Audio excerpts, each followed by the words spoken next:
सद्गुरु कहते हैं कि सकलो दुर्मति दूर करो, अच्छा जन्म बनाओ, काग गौन गत छाड़ी के हंस गौन चली आओ। इस साखी पर आपके बीच में मैं कुछ देर विवेचन प्रस्तुत कर रहा हूँ। मित्रों, साहब कहते हैं कि सकलो दुर्मति दूर करो, संपूर्ण दुर्बुद्धियों को दूर करो, तब तुम्हारा जन्म अच्छा होगा, जीवन अच्छा होगा। और कौवे का रास्ता छोड़ करके हंस का रास्ता अपनाओ, तभी जीवन का उद्धार हो सकता है।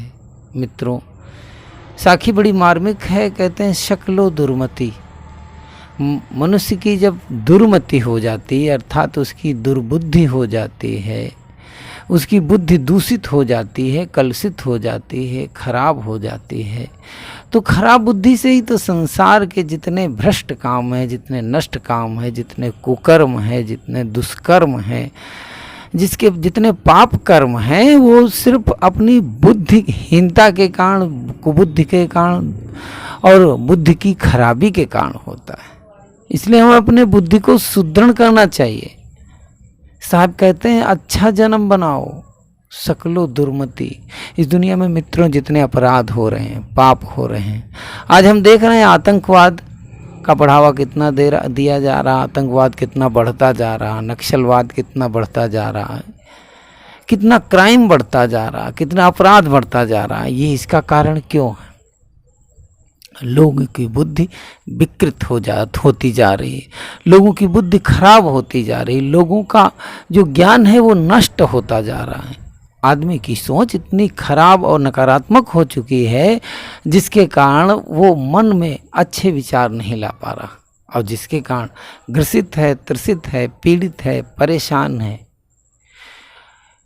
अगर व्यक्ति अपनी बुद्धि को सुधार ले, विचारों के द्वारा अगर अपनी बुद्धि का सुधार कर ले, तो मेरा मानना है कि पूरा संसार दृढ़ हो सकता है।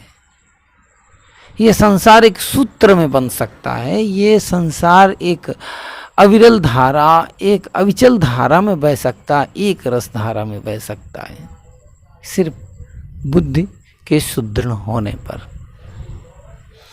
आज लोगों की बुद्धि को खराब किया जाता है। अब जैसी व्यक्ति की संगत होगी वैसी बुद्धि बनेगी, और बुद्धि तो उसी से बनती है जैसी व्यक्ति संग करता है। रोज कहोगे किसी व्यक्ति को नक्सलवाद का अगर आप शिक्षा दोगे, आतंकवाद की शिक्षा दोगे कि किसी की हत्या करने से कुछ नहीं होता है, ये जितने भी पंछी हैं, जितने भी पशु हैं, जितने भी प्राणी हैं, इनको मारने से, काटने से कुछ होता ही नहीं है, कुछ भी करो। रोज कहोगे तो 7 दिन के अंदर उसके बुद्धि पर एक प्रभाव, एक आवरण बन जाएगा। उसके अंदर की जो पॉजिटिव ऊर्जा थी, जो अच्छाइयाँ थी, जो उसके गलत के प्रति गलत नज़रिया था, वो बदल जाएगा, उसे पता ही नहीं चलेगा, क्योंकि वैसे लोग, वैसा परिवेश, वैसा माहौल, तो उसको पता ही नहीं चलेगा कि हाँ हमारी बुद्धि पर कुछ आवरण पड़ा। वो एक आवरण, एक लेस, एक पर्दा टाइप का बन जाएगा, एक दीवार टाइप की बन जाएगी, और वो कंटिन्यू लगातार इसी विचारों के आसपास रहता है, ऐसे लोगों के आसपास रहता है, ऐसी संगत में रहता है। तो मित्रों, उसकी बुद्धि उस वैसी ही कुंठित बुद्धि हो जाएगी। धीरे धीरे उसकी बुद्धि के ऊपर एक मोटा पर्दा पड़ जाएगा।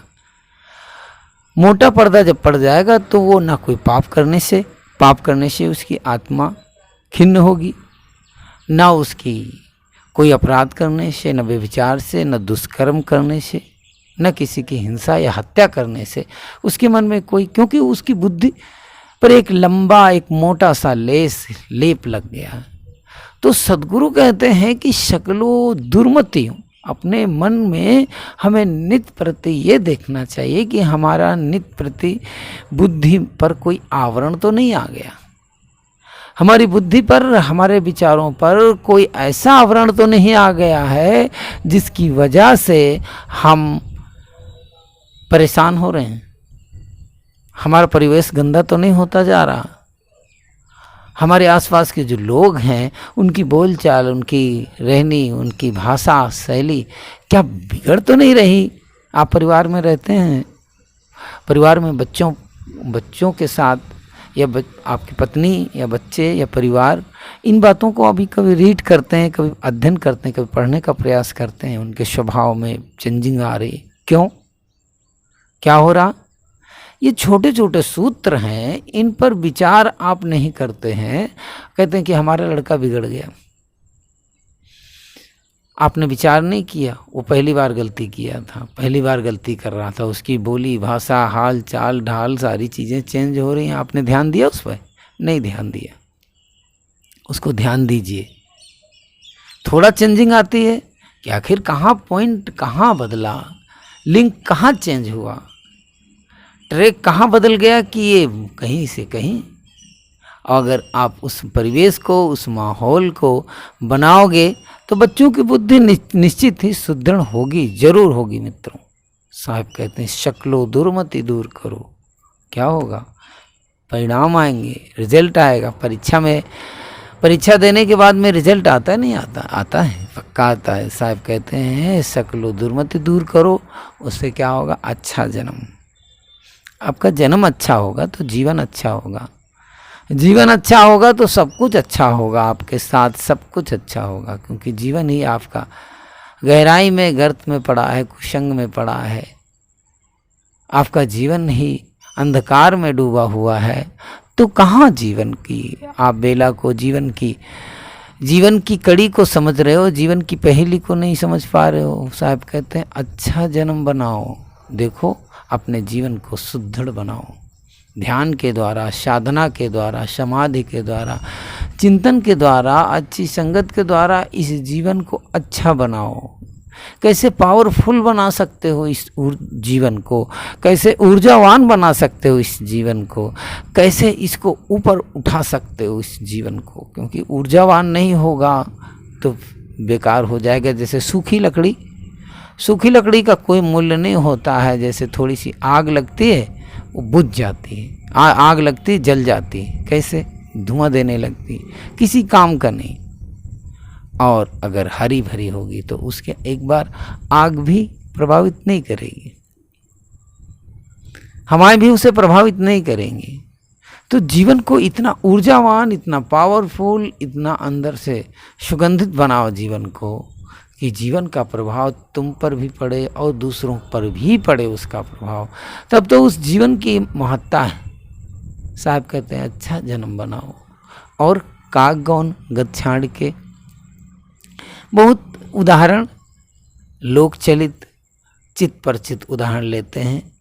काग गौन गति छाड़ के, कहते कौवे की चाल को छोड़ो। कौवा प्रतीक है, रंग का काला होता है और गंदी चीज़ों को खाता है, कर्कश बोलता है और कहीं भी बैठ करके बीट कर देता है, जिसके कारण गंदगी का एक उदाहरण बन गया, निगेटिव पात्र बन गया, निगेटिव कैरेक्टर बन गया कौवा। तो साहब कहते हैं काग गौन, तो काग कौवे की चाल छोड़ करके, क्या हम काग कौवे की चाल, जो कौवे की रहनी है वो तो पंछी है, एक उदाहरण है पंछी, उसमें कोई दोष नहीं है। लेकिन हम मनुष्य के लिए संदेश देते हैं सद्गुरु कि कौवे का रास्ता छोड़ करके, क्या हम गलत खान पान पर विचार करते हैं? कुछ भी खा लेते हैं, गंदी चीज़ों को खा लेते हैं, बिना समझे गंदी चीज़ों को खाते हैं, बिना विचार किए क्या खाना चाहिए, क्या नहीं खाना चाहिए, क्या पीना चाहिए, क्या नहीं पीना चाहिए। दूसरी बात कहते हैं कि बिना विचार किए क्या बोलना चाहिए, कहाँ बोलना चाहिए, कैसे बोलना चाहिए। जैसे कौवा कर कहीं भी बैठता है, बेसुरा बोलना शुरू कर देता है तो लोग डंडा लेके खदेड़ते हैं। हम भी क्या बोलना चाहिए, कहाँ बोलना चाहिए, कैसे बोलना चाहिए, किस तरह बोलना चाहिए, किन लोगों के बीच में बोलना चाहिए, इन बातों पर हम विचार नहीं करते हैं, बोल देते हैं। और हमारा जो रंग है रंग शरीर से आप सांवले हैं, गोरे हैं, काले हैं, श्यावले हैं, इसका कोई फर्क नहीं पड़ता। आप कहाँ के हैं इसका भी फर्क नहीं पड़ता है। आपका फर्क ये पड़ता है कि आपका जीवन का जो रंग बदलने की आदत है, उसको सदगुरु संदेश के में कहते हैं कि रंग बदलने की आदत को छोड़ दो। कोई व्यक्ति मिला तो उसके सामने बड़ी मीठी मीठी बातें करते हो, पीठ पीछे उसकी निंदा करते हो, बुराई करते हो। सामने मिल जाए तो माला पहनाओगे, पीठ पीछे मिल जाए तो छुरा भोंक दोगे। ये रंग बदलने की आदत ठीक नहीं है। रंग बदलना छोड़ दो। जब तक रंग नहीं बदलोगे, अगर रंग ही बदलना है तो मस्ती के रंग बदलो, भक्ति के रंग में रंगो, तब तो वो तो माना जाएगा। लेकिन आप रंग बदलते हो अपने चेहरे के, अपने मुखौटा है। कभी ये चेहरा आदमी का है तो कभी गधे का बन जाता है, कभी शेर का बन जाता है, कभी हिरन का बन जाता है, कभी लोमड़ी का बन जाता है, कभी सियार का बन जाता है। दिन भर में तुम कितने रंग बदलते हो, कितने रंग, पता ही नहीं, आपको खुद पता नहीं कि कितने रंग बदलते हैं। इसलिए रंग बदलने की आदत को छोड़ो। गिरगिट मत बनो, कौवा मत बनो। साहब कहते हैं रंग बदलना छोड़ दो, तब तुम्हारा क्या होगा। कहते हैं कि हम काग गौन, ये काग की चाल को छोड़ो और हंस की चाल अपनाओ, हंस की रहनी अपनाओ। हंस कहते हैं एक ऐसा पंछी, नहीं कहते हैं उसके सामने दूध रख देने से वो दूध को ग्रहण कर लेता है, पानी छोड़ देता है। क्यों दंती है ये। ऐसा भी हो सकता है उसके चोंच में कोई किसी प्रकार का कोई लेप, कोई ऐसा तरल तत्व हो जिसको चोंच को डुबाते ही उसके कुछ कारण हो, उसके डुबाते ही दूध फट जाता हो, खत्ते को खा लेता हो, पानी छोड़ देता हो। इसका उदाहरण मात्र इतना ही है कि हमें काग का रास्ता छोड़ के हंस का रास्ता अपनाने का संदेश देते हैं। इसलिए कि हंस का रास्ता क्या है। हंस का रास्ता कि संसार से सार लेना है, सार सार को गही रहे। सदगुरु कबीर साहब कहते हैं साधु ऐसा चाहिए जैसा सूप सुभाए, सार सार को गई रहे, थोथा दे उड़ाए। तो थोथा हमें उड़ा देना है। साधु का मतलब ऐसा नहीं है कि कोई साधु भेषधारी हो, लाल पीला सफ़ेद काला नंगा, कैसा भी वैसा साधु की बात नहीं। कि सदगुरु की भाषा में सज्जन पुरुष को ही साधु कहा जाता है, सज्जन पुरुष को साधु कहा जाता है। और हमारे अंदर सज्जनता आती नहीं, साधुता आती नहीं, तो फिर किस काम का है।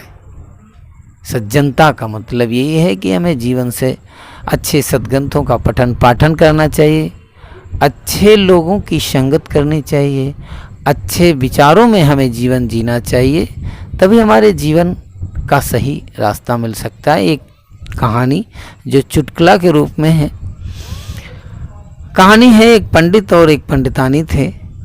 पंडित पंडितानी आपस में रहते थे, प्रेम से रहते थे। हुआ ये कि आपस में पंडित जी गए ससुराल, वहाँ से 9 लड्डू ले आए, और 9 लड्डू लाए क्या, घर में आफत आ गई मित्रों।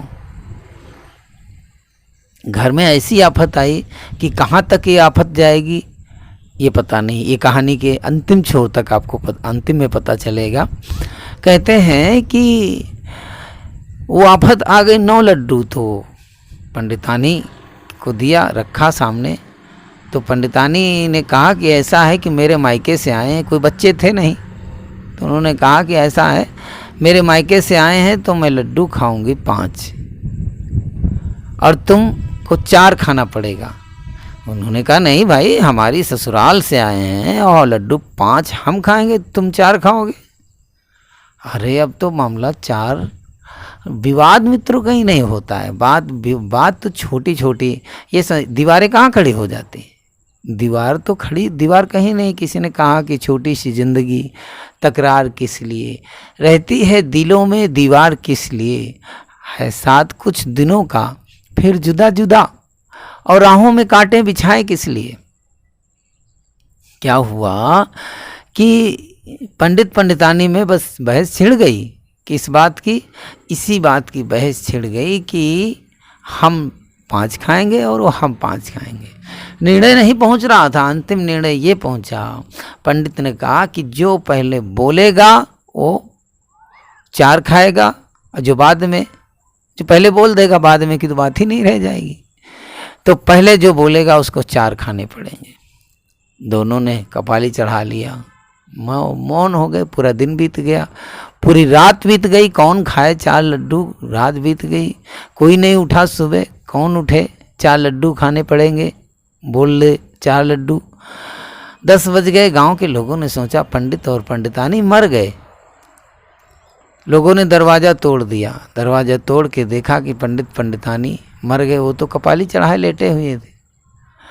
अब कपाली चढ़ाए लेटे हुए थे गांव के लोग, छोटा सा गांव था, लोग इकट्ठे हुए। कोई था नहीं भाई, पंडित पंडितानी मर गए, अब करें तो क्या करें। छोटे से गांव के लोग इकट्ठे हुए, उसमें से मुश्किल से थोड़े 9 लोग इकट्ठे हुए, और 9 लोग इकट्ठे होकर के ले गए। कहा भाई पति पत्नी है, इनको अलग अलग कहाँ रखोगे? ये कहाँ अलग अलग चिता बनाओगे?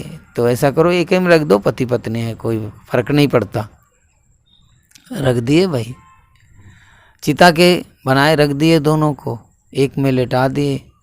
और जब आग लगाने की बात आई तो पंडितानी ने सोचा मेरे तो बड़े बड़े बाल हैं, पहले तो मैं जलूंगी, उसके बाद मैं ही, तब ये जलेंगे। तो ऐसे गुस्सा होकर के कहती है ले तू 5 खा ले, मैं 4 खा लेती हूँ, कोई बात नहीं है। 9 लोग थे, उन्होंने सोचा कि अरे पंडित पंडितानी तो भूत हो गए, वो तो छोड़ के भाग गए भैया, भाग गए। तो गांव में फैल गई चर्चा, पंडित पंडितानी भूत हो गए, पंडित पंडितानी भूत हो गए। अब भूत क्या हो गए, आफत हो गई पूरे गांव में चर्चा। पंडित पंडितानी घर नहीं जा सकते हैं, गांव नहीं जा सकते हैं, बड़ी समस्या। तो कहा अच्छा। तो बहुत परेशान भटकते रहे कई दिनों के बाद। फिर गांव का जो सरपंच था, रात को उसके घर गए। उन्होंने कहा कि अरे पंडित पंडितानी तुम? कहे नहीं, मैं मरा नहीं हूँ, मैं जिंदा हूँ, और हमारा जो झगड़ा था वो लड्डुओं का झगड़ा था। उन्होंने बताया कि लड्डू 4 और 5 लड्डू के कारण ऐसा। बंधुओं, ये दुर्बुद्धि का परिणाम नहीं है तो क्या है? और यही दुर्बुद्धि दीवार खड़ी कर देती है। यही देश की सीमा पर ही वही दीवार है, कोई अलग की दीवार नहीं है। सीमाएं बटी हुई हैं दीवार के रूप में। ये भारत, ये पाकिस्तान, ये चीन, ये अमेरिका, ये रूस, ये दीवारें ख़त्म हो जाएं तो ये दुनिया स्वर्ग हो जाए, वसुधैव कुटुंब बन जाए। दुर्भाग्य है इस बात का कि जीवन बेकार है, चला जा रहा। छोटी बुद्धि के लोग हैं। उदार चित्ता नाम साधु नाम दर्शनम। जो उदार चित्त के होते हैं वो साधु होते हैं, सज्जन होते हैं। हमें उदार चित्त होना चाहिए। हमें सबके अंदर एक जैसे परमात्मा के दर्शन करने चाहिए, एक जैसे भगवान के दर्शन सब में करना चाहिए, तभी हमारी बुद्धि सही होगी। सद्गुरु का संदेश, सकलो दुर्मति दूर करो, अच्छा जन्म बनाओ, काग गौन गच्छाड़ के हंस गौन चली आओ। इस साखी के माध्यम से मैंने आपको कुछ देर विचार दिया, आपने हमारे विचारों को सुना। बहुत बहुत साधुवाद, बहुत बहुत धन्यवाद, बहुत बहुत मंगल कामनाएं। वीडियो अच्छा लगे तो हमारे चैनल को सब्सक्राइब करें और बेल आइकन को प्रेस करें। लोग जुड़ें, लोगों को जोड़ें। जो कमियां हों वो कमेंट करें, इसको सुधार किया जाए। बस बहुत बहुत साधुवाद।